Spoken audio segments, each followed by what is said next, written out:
Welcome to Samu't Sari, Conversations with Mimi, a weekly podcast by Dinah Social, also a member of the Guerrilla Podcast Syndicate. Samu't Sari is where we can show that ordinary people do extraordinary things. Tune in to be entertained and to learn something new with your host, Mimi Laurilla.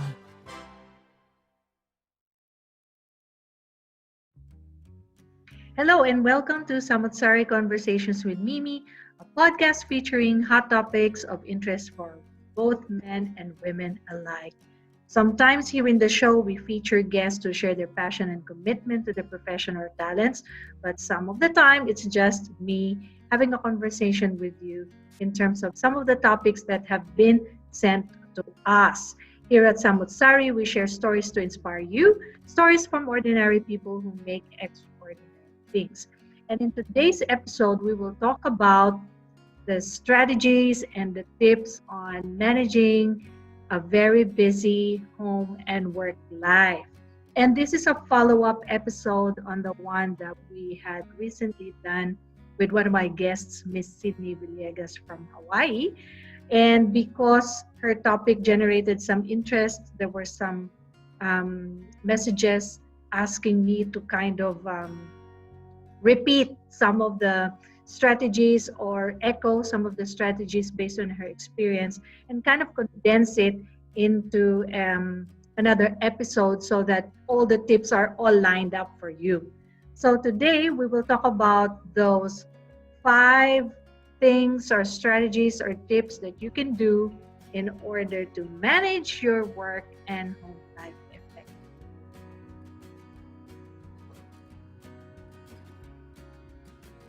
Tip number 1, work versus home. What does this mean? Work versus home. So nowadays, since most of us work from home because of the current restrictions, and we've been advised to just stay at home and do whatever it is that we're doing at home, there now becomes an issue of whether what you're doing is for the home or what you're doing is for your work. So there is that blurring or the lack of the distinction between your home life and your work life. So if you remember one of the episodes with Sydney, she said that she really struggled at first, but then she organized her day and she came up with a strategy with her family in order to manage her life. And it helped her breathe a little bit. It helped her kind of learn how to work in a new dynamic or in a different scenario now where she doesn't have to travel to her place of work, which is a school, because she is a teacher. So going back to work versus home, you have to decide which part of your home is your home office or your work office. So when I say home office, these are the areas where you typically work to do your chores. For example, cooking is definitely in the kitchen. So the dining room, once you make that your office, it will be difficult for you to distinguish your cooking time, your prep time, meal time, and even your eating time. So you have to find a place at home where you can do proper work, a place to do your work, which is nothing to do with your everyday home chores. Okay, so in my case, I have 2 areas where I do my work. So one area in the house where I do it is in the lounge, or maybe a lot of people call it the salas, or the living room. So I have a special spot there where I have a desk with all my files and everything, and a small table where I can do my computing. And then I have another space in my bedroom where I have a study desk or a small office desk. So it's a corner where I can quietly do my video editing, do my Zoom meetings and things like that. So I've decided to have 2 separate and distinct areas where I do my office or work. But I don't really recommend that you do 2 unless you're comfortable having 2. And if you have a reason to have two, I have a reason why I need two spaces, because there are other members of the family who are doing Zoom meetings as well, or Zoom classes, because I have kids still doing their studies. Okay, so they're in university and they're doing online learning. So when they're doing their Zoom in the lounge, I have to be in another place to do my own Zoom meeting. So that is in the bedroom. So that's my reason. But in your case, you find a place at your house where you can actually have the peace and quiet that you need to do your office work. Okay, so that will be your new home office. Now, allocate days and or times to do housework. So what are these housework? Your chores. When do you do the laundry? When do you do the cooking? When do you go out to do your errands? When are you going to go grocery shopping? When are you going to take your children to the doctor? When are you going to deliver something or post something to a friend who needs it? So everything has to be allocated now. You cannot mix your work time with your home chores or home time, because you will get confused and you will get stressed. And sometimes when you do that, your meetings at work, for example, which you are doing from home, might be affected if you also book to do some home errands on that particular and same time. So because you don't want to double book yourself, your schedule has to really be clear which times and days are allocated for specific tasks. Now, second, we talked about distinguishing work and home, because other people are still struggling to distinguish the two, especially if you have younger kids who are constantly wanting your attention. I think this second tip will be of greater help or of greater use for you. So plan and prepare a schedule. So we talked about scheduling, but how do you plan and prepare a schedule? So everybody knows what the schedule is. Everybody knows how to do a schedule. But what I just want to emphasize here, and this is what I learned from my episode with Sydney, is create a realistic schedule. So when we talk about create a realistic schedule, we talk about what is practically doable based on your own circumstance. So if you can only do one household chore a day, because you also have to look after kids, you have to look after a family member, you also have to do some other things during the day, then make it less stressful by breaking down a big task into smaller tasks, or just focusing on one aspect of the particular task. So if for today you can only fold yesterday's laundry, so don't be too stressed out if you cannot do another batch of laundry. So do little things at a time instead of doing bigger things all at the same time. And I even heard Sydney say, and I also agree to this, is that I think what we need to do now is to plan immediately what we can do now and a little bit later. Don't plan too much ahead. Before, there was this principle, or there was this kind of accepted mode of planning, which is to plan months ahead. But at the current situation at the moment, it's so difficult to plan ahead because everything is so unpredictable. It's better to plan in the immediate future what you can do now and what you can do a little bit later, so that you will feel more in control of what you can do. You can feel more confident that you are accomplishing something. Okay, so that is what we now call as a realistic schedule. Then, this is another tip that I want to share with you guys, is negotiate activities with family, as they also have their own activities. So, for example, I have my youngest daughter. She has a part-time casual job in 2 retail stores that are big here in Australia. So she has a roster or a schedule for work in one of the stores, and another roster and another schedule for another store. So of course, she needed me to drive her to and from work at this stage, because she's still young and she cannot drive on her own.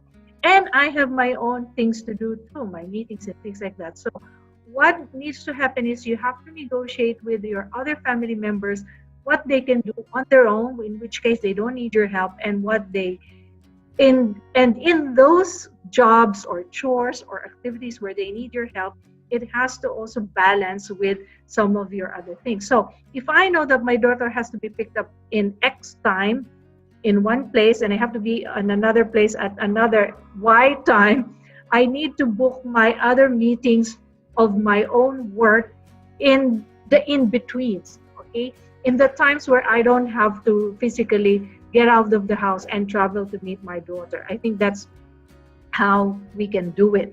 And besides, everybody knows that working from home has a different set of structures now. It's not the rigid structure like what you do when you are physically in an office where the meetings are really, really bang on, sometimes back to back, that you barely have the time to have lunch or take a walk. But right now, what is competing for your time is the combination of your actual work plus your home life plus looking after other members of the family. So again, like I said, it's the negotiation part of it that will help you manage or juggle everything that you need to do. So tip number three is to communicate effectively. Okay, communicate what? Communicate your wants and your needs. Communicate your wants and your needs. What does this mean? What are your wants and what are your needs? So let me just give you some examples here. So wants, you want time for yourself. You want quiet time. You want to be away from other people so that you can relax, take a breath of fresh air. Okay, you can stretch out a little bit. I don't know, maybe it's 2 minutes, 3 minutes, 5 minutes. It doesn't matter, 15 minutes. Coffee time, merienda time, me time, or just some time to put moisturizer on your hands, or to put, to do something different, just to take a break. Okay, to take a quick break. So that's your time for yourself. Or if you want an hour to sleep or to nap, then take it. Let other people know that you're not available because that's your me time. And you need to also allocate time to accomplish things. So you really want to do that schedule so that you can accomplish what you set yourself to do. So that's the one. My examples for the needs are, you need other people's help with the chores. So those things that you can delegate them. There's some things you can completely not do at all, so that will be released from your responsibility. If you need some other person to take over that responsibility, then ask them to take over. You also need patience and understanding from your family. So as busy working moms juggling life, home life, and your work life, sometimes your patience is really, really short or really, really small, and sometimes you get triggered easily. So you need to tell them that you're under a lot of stress and you're juggling multiple things, and the way they can contribute is also to understand your situation and what they can offer to you to release some of that burden. That will be highly appreciated, right? And then you might, and I heard this from Sydney, the other tip is find your support group or find a support network outside of your family. So who are the support networks? Maybe you have a Bible study group or a prayer group, or you have somebody from your church that you can communicate with, although virtually at this time. You have a family member that you really, really trust and you just want to unload to them or share another separate me time with them. You need that to build up your own kind of inner strength, so you are released from everything else that's going on. If you need that break, okay, if you need that time to be with other people, or if you just need time to do your Facebook message checking or check on your emails, or to record a video or go Facebook Live, or whatever it is that you need to do, if that support group or network can help you, then it helps take your mind off the pressures of your home and work life. So 4, they always say that health is wealth. And obviously during these times, you really need to pay attention to your health, because the virus that we are dealing with does not discriminate on anyone, rich or poor, young or old, super healthy, or even a person with other underlying conditions. You can be a victim of COVID-19. This is like a thief in the night. You don't know when it will pounce on you, and you don't know whether you will be the next victim. So like what everybody does, You need to pay attention to your health. So I'm not going to talk about eating healthy foods and taking your vitamins and all of that, because everybody knows that. But what I just wanted to share is try to squeeze in time to pay attention to your health. So for example, nowadays we have e-checkups, or you still have the face-to-face checkups, but as long as you can practice social distancing, hand sanitizing, and all those things, or you can even do phone consults with your medical practitioner, with your family doctor, with your specialist. So there are many ways now of attending to your health. The only things that we cannot do at the moment, in which case in my family's experience, we cannot do our dental cleaning because that is a service that has been shut off for now. And we cannot also get our eyes checked. So all the eye checkups that we have previously booked before COVID has also been shut off for the moment. So they're not available as a service. So the services that are available are obviously in relation to your other health aspects of your health. So if you need to schedule required tests, blood tests, ultrasound, ECG, or if you have follow-up appointments for example, my husband has a follow-up appointment with his ENT, ear, nose, and throat specialist, and it's still permitted to do that, please pay attention and attend to these appointments, because you don't know whether this could trigger you to become more sick. So if you just leave it like that, it might be a cause for unnecessary worry later on. Number 2, pay attention to bodily changes and act upon it. So for me at the moment, it's my back pain, okay, it's my tennis elbows on my arm. So I'm managing it right now with the help of my GP or general practitioner, my medical doctor. I'm also managing aspects of my anxiety, and I caught this early in the year. So I'm trying my best to really look after my health so that I don't have to worry about it on top of everything else that's going on. So if your hands are really dry because, of using a lot of hand sanitizers like we do here in Australia, I've decided to buy a big bottle of hand cream so that it doesn't become really, really dry, and it looks nice when I'm using my hands in my videos and because of my cooking and other household chores. So pay attention to bodily changes and act upon it. So if you find yourself having a little mole or having an unusual bump somewhere, pay attention to that, because that might be a cause of a future worry, and you don't want to add that to your list of worries. And if you're caring for others, look after your health too. So if you have an elderly person at home, a lola, a lolo, or a parent who's an older person, how can you look after them if you are sick? Who is going to look after them if not yourself? Or let's turn it the other way around. If you get sick, they might also get sick as a result of whatever it is. For example, you have colds, coughing, and you transmit that to them.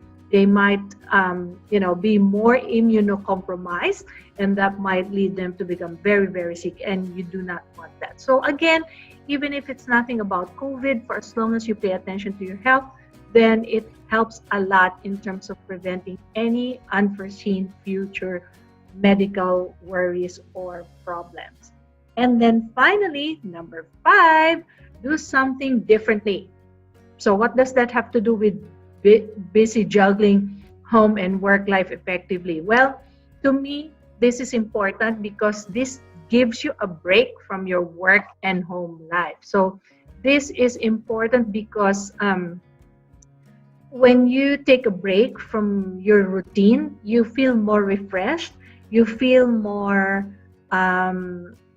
refreshed, you feel more ready to tackle the thing that you have been doing, which enabled you to I have to say that again, take 2. By doing something differently, this gives you an opportunity to restart and be ready to go back to whatever it is that you're doing. So what are some of the things that you can do? You can pursue a new hobby or interest that you only need to do maybe 30 minutes or 1 hour, if not every day, maybe every week or once a month or every 2 weeks.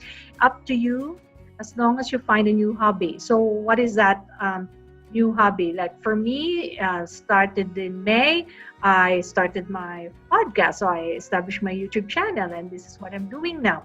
I've also managed to upload some music videos that I haven't been able to do before, which I was, very fortunate to have the opportunity to collab with my friends or even my daughter.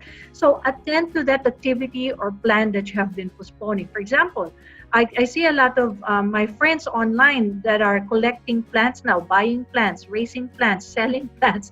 It seems to be the current craze at the moment, which is attending to your plants.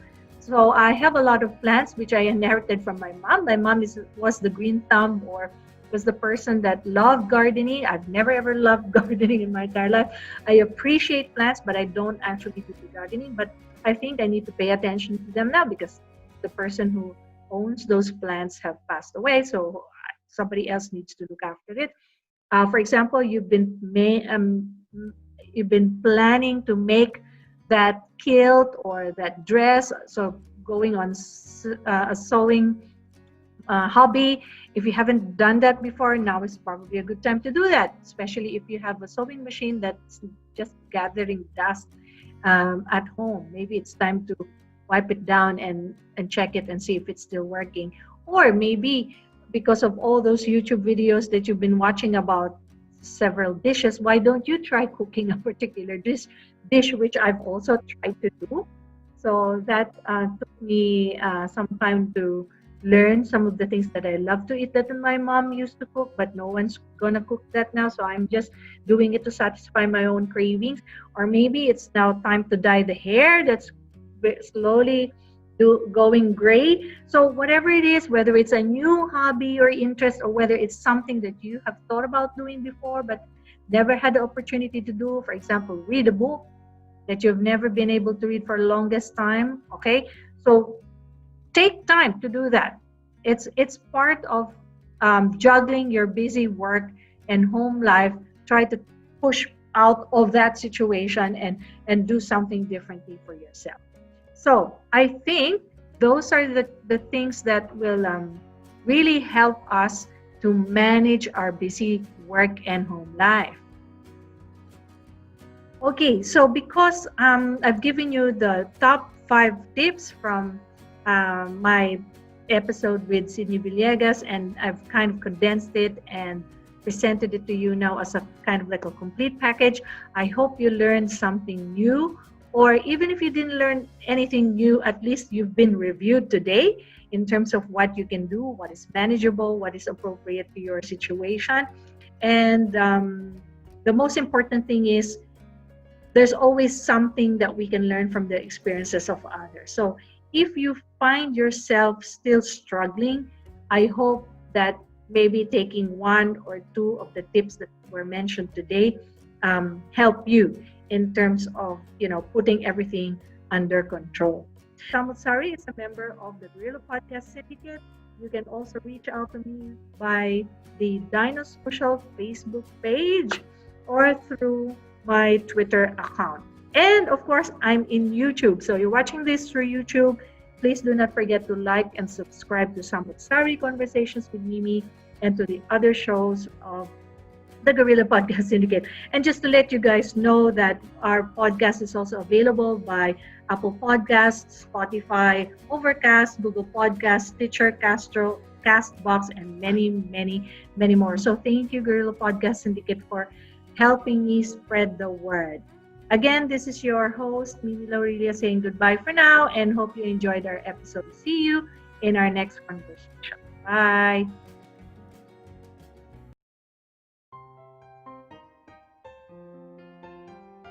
If you find value in this episode, make sure you like and subscribe to be notified of new releases. If you have any questions or suggestions, please reach out to Guerrilla Podcast or send us an email at mimi@dinosocial.com. Spread the word and don't forget to tune in next time.